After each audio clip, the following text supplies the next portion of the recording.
Day 32, St. John Paul II. Three words summarizes what we learn from St. John Paul II: mother, entrust, a creation, and mercy. Let's ponder each one in turn. First one is mother. St. John Paul's teaching on Marian consecration not only carries with it his authority as Pope, but also the authoritative weight of an ecumenical council, because he repeats and deepens Vatican's II teaching on Mary. Therefore, his teaching actually constitutes the minds and the heart of the Church today, and we should pay particular attention to it.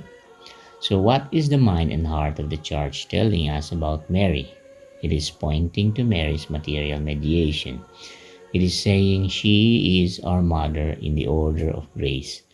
It's proclaiming the good news that the God has given us a spiritual mother who prayerfully, lovingly attends to our growth in grace and holiness.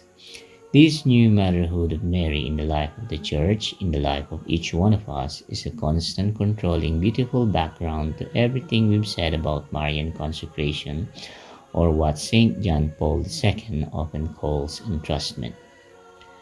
Entrust a creation. Seeing Mary standing at the foot of the cross next to his beloved disciple John, Jesus said, "Woman, behold your son," then John, "Behold your mother." This word summarizes what we already covered in the last point, that Mary is our spiritual mother. But then we read the next verse. Then the disciple took her into his own. There is the heart of our response to Jesus entrusting us to Mary and our mother. We are to then entrust ourselves to her by taking her into our homes. In other words, we're to take her into our inner life, into and all that concerns us. We are to let her into our joys and sorrows, hopes and fears, plans and activities. Whether we let Mary into our lives when we entrust ourselves to her care, she intercedes for us, consoles us, and gives us courage and strength to unite ourselves more fully to Jesus, our own consecration of Himself.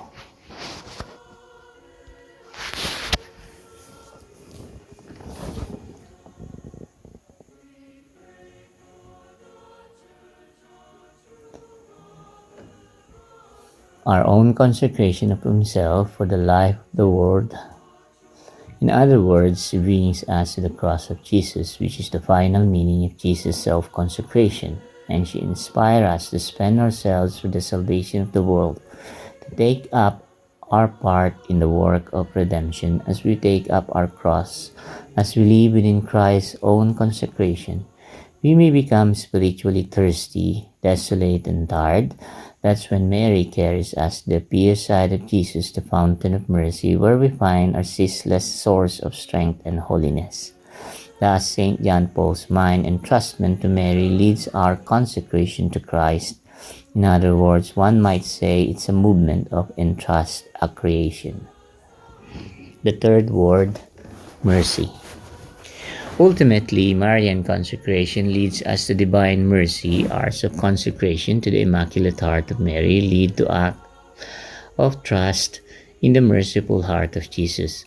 We see this in the story of Fatima and Pope St. John Paul II, and especially in the Pope's humility during his pilgrimage to Fatima in 1982, a pilgrimage of thanksgiving to the mercy of God and the Mother of Christ for having saved his life.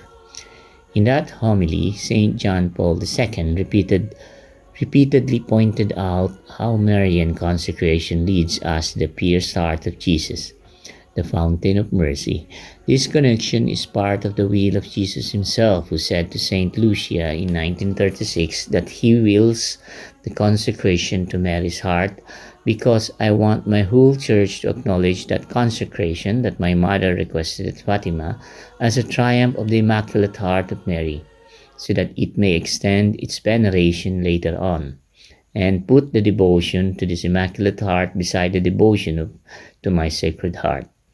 Jesus wants to extend veneration and devotion to the Immaculate Heart of Mary because she leads us most perfectly to Him and helps us to receive the infinite mercy of His heart.